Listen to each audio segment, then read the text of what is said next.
Olá, graça e paz do Senhor Jesus seja com todos nós. Uma ótima quarta-feira para todos. Hoje é dia 26 de maio de 2021. Estamos aqui mais uma vez para mais um dos nossos devocionais. Todo dia, às 7h30 da manhã, nos encontramos aqui para compartilharmos juntos aí um pouco da palavra de Deus dentro da nossa maratona de leitura bíblica. Eu estava ali agora compartilhando com a minha querida esposa, a pastora Flávia, sobre quanto a gente já caminhou, né? Quanto a gente caminhou bastante aí já na leitura da palavra de Deus. Começamos, né? Já estamos na maratona há muito tempo, mas essa sobre o reino, né? Já começamos lá em Josué, então já falamos de Josué, de Juízes, de Ruth, 1 Samuel inteiro e já praticamente encerramos aí 2 Samuel e uma parte boa também dos Salmos, a gente já conseguiu ler, já conseguiu estudar. Então, com diligência, né? Com disciplina, nós vamos caminhando e lendo a palavra de Deus, meditando em suas verdades gloriosas. Bom, nessa quarta-feira eu quero falar um pouco, o tema do nosso devocional é sobre o rei. Eu quero falar um pouco sobre o rei, esse rei perfeito, esse rei absoluto, esse rei enviado por Deus, esse rei que vai assumir esse reino, já que a maratona nossa é sobre o reino. Quem é esse rei? Obviamente nós sabemos que esse rei é Jesus, mas nós temos aqui algumas características desse reino. Reino esse que nós já estamos inseridos, reino esse que já foi dado start na morte e ressurreição de Jesus, mas que se dará a sua conclusão, a sua efetivação final na sua volta gloriosa, quando de forma definitiva ele vai, então, colocar esse último passo nesse degrau, o último passo nessa caminhada, estabelecendo então o seu reino de forma definitiva. Bom, vamos falar um pouco aqui do contexto para a gente entender de onde sai aí essa questão de rei, até porque Jesus no Antigo Testamento era apenas uma promessa ainda, né? Falando do ponto de vista dos homens. Então, como pode aparecer Jesus aqui nessa história toda que estamos falando? Bom, o capítulo 40... o capítulo 23 de 2 Samuel começa assim. Últimas palavras de Davi. É importante porque as últimas palavras de um homem devem ser levadas em conta, especialmente de um homem como Davi. Davi influenciou gerações, ainda influencia gerações, vai continuar influenciando gerações. Davi é um homem, como a própria Bíblia diz, segundo o coração de Deus. Davi, ele recebeu promessas e Deus tem uma aliança com Davi de forma muito efetiva, muito prática, muito direta. E as últimas palavras desse homem devem ser levadas em consideração. E em seu último discurso, que está aqui exatamente nesse capítulo 23 de 2 Samuel, ele faz uma profecia sobre o reino futuro de Deus. Olha o que ele diz, versículo 3 até o versículo de número 5. 2 Samuel 23, do 3 até o 5. Diz assim: O Deus de Israel falou, a rocha de Israel me disse: quem governa o povo com justiça, quem governa com o temor de Deus, é como a luz da manhã ao nascer do sol, numa manhã sem nuvens. É como a claridade depois da chuva que faz crescer as plantas da terra. Uau! Que delícia, que palavra maravilhosa. Ele continua. A minha dinastia está de bem com Deus. Ele fez uma aliança eterna comigo, firmada e garantida em todos os aspectos. Certamente me fará prosperar em tudo e me concederá tudo quanto eu desejo. Olha que palavra forte. Últimas palavras de um homem. Interessante notar alguns detalhes. Primeiro, ele está fazendo uma relação a um rei que não é ele, porque essas são as suas últimas palavras. E ele está falando aqui sobre uma aliança eterna, ele está falando sobre alguém que vai ter o que deseja, ele está falando sobre alguém que vai prosperar em tudo, mas Davi já está finalizando a sua vida. Então o que Davi está fazendo aqui é uma profecia sobre o reino futuro de Deus.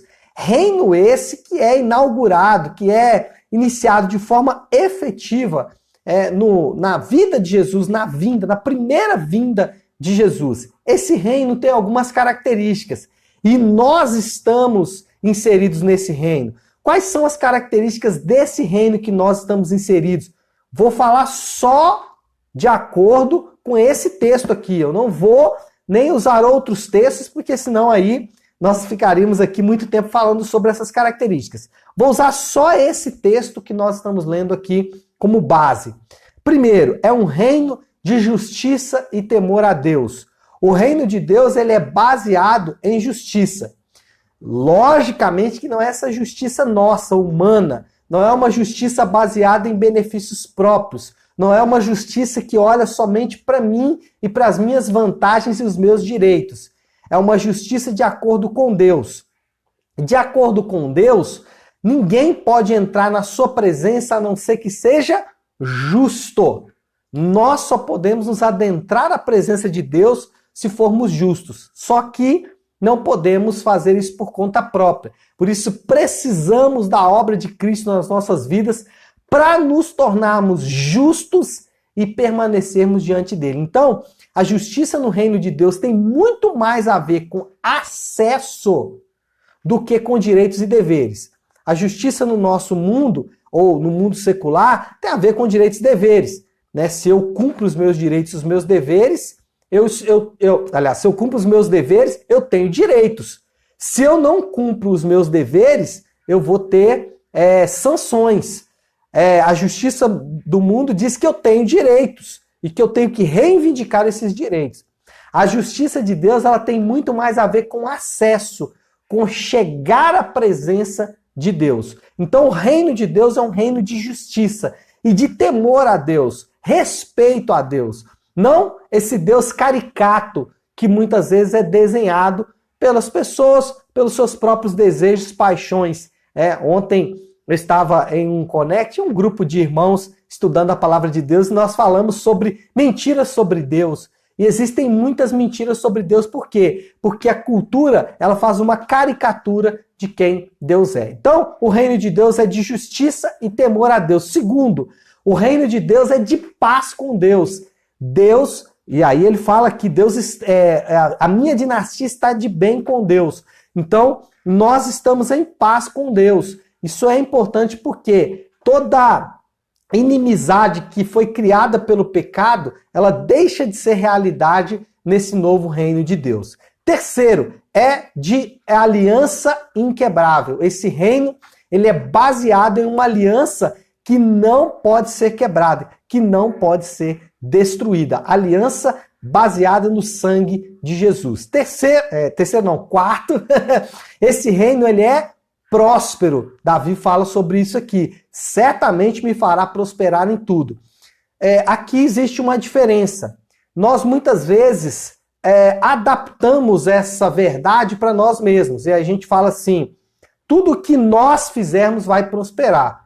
Só que, gente, nós sabemos que isso não é verdade. Não precisa nem ir muito longe, não. Faz uma experiência empírica. Tudo que você faz dá certo? Não. Então isso mostra que essa promessa não é para você. Agora, tudo que Jesus fez deu certo? Opa! Percebeu? Percebe a diferença? O reino é próspero porque o rei que está à frente desse reino tem planos e propósitos muito bem estabelecidos e esses planos e propósitos vão se cumprir de acordo com a vontade dele. Por isso ele é próspero. Então esse reino é de justiça e temor a Deus, de paz com Deus, de aliança inquebrável, próspero e dentro dos planos de Deus. Bom, pastor, o que tudo isso tem a ver comigo? É maravilhoso, esse reino é fantástico, eu faço parte desse reino, mas como esse reino impacta diretamente na minha vida? Como esse reino entra diretamente na minha vida? O senhor acabou de falar aí agora, né? Eu tinha tanta certeza de que tudo que eu faria ia prosperar, mas não é assim. Então, como que esse reino impacta? Como eu posso viver a realidade desse reino na minha própria vida? Primeiro, se nós estamos nesse reino, que eu acabei de dizer, um reino de justiça, de temor a Deus, de paz com Deus, de prosperidade, de cumprimento dos planos de Deus, nós podemos descansar e confiar nas promessas desse Deus. E por mais que nós falamos sobre confiar e descansar nas promessas de Deus, nós temos uma dificuldade muito grande de fazer isso. Nós preferimos confiar e descansar nas inseguranças do mundo. Anote isso com cuidado, porque isso é muito sério. Nós temos uma facilidade muito grande de descansar e de confiar nas mentiras do mundo, em vez de confiar e descansar nas promessas de Deus. A prova disso é a nossa própria saúde emocional. A nossa saúde emocional muitas vezes está danificada, está quebrada, porque promessas e confianças que nós tínhamos nos são tiradas. Então, quando aquilo que nós mais confiávamos é tirado de nós, aquilo que nós mais descansávamos é tirado de nós, nós nos sentimos abandonados. Isso é sinal de uma idolatria. A idolatria ela produz essa característica, dependência e tristeza profunda quando você perde. Então, aprenda a confiar nas promessas de Deus. Alguém me perguntou, pastor, como vencer a ansiedade? E assim, é claro que existem fatores, que existem detalhes, que existem nuances dentro desse espectro que eu vou falar agora, mas, grosso modo, nós vencemos a ansiedade confiando nas promessas de Deus. Por quê? Porque que é ansiedade? Ansiedade é olhar para o dia de amanhã e tentar resolvê-lo antecipadamente. Por que você perde o sono? Porque você tem um dia seguinte para viver cheio de desafios e você já começa a viver ele antes dele começar. Mas quem confia nas promessas de Deus, quem confia e descansa em Deus, ele sabe o seguinte: o amanhã trará o seu próprio mal, o amanhã trará suas próprias dificuldades, mas eu confio em Deus. O amanhã trará as suas próprias lutas, as suas próprias mazelas, mas eu confio em Deus. Eu confio que mesmo passando pelo fogo, mesmo passando pela cova dos leões, eu vou prevalecer no final. Mesmo enfrentando dificuldades, eu tenho uma promessa de Deus de que eu faço parte de um reino de justiça e paz, de que eu faço parte de um reino de prosperidade que está dentro dos planos de Deus. Então, a primeira coisa, se você entende que você de fato faz parte desse reino, então você tem que descansar nessas promessas. Você tem que confiar nessas promessas. E confiar nessas promessas vai redundar em saúde para você, em saúde emocional, em saúde física, em saúde espiritual, vai redundar para você em bênçãos. Por quê? Porque quem confia nas promessas de Deus descansa, literalmente descansa. E aí eu poderia citar o exemplo aqui de um amigo, um amigo, tá? Alguém que descansa e confia nas promessas de Deus. Vou dar um exemplo, vocês vão se lembrar.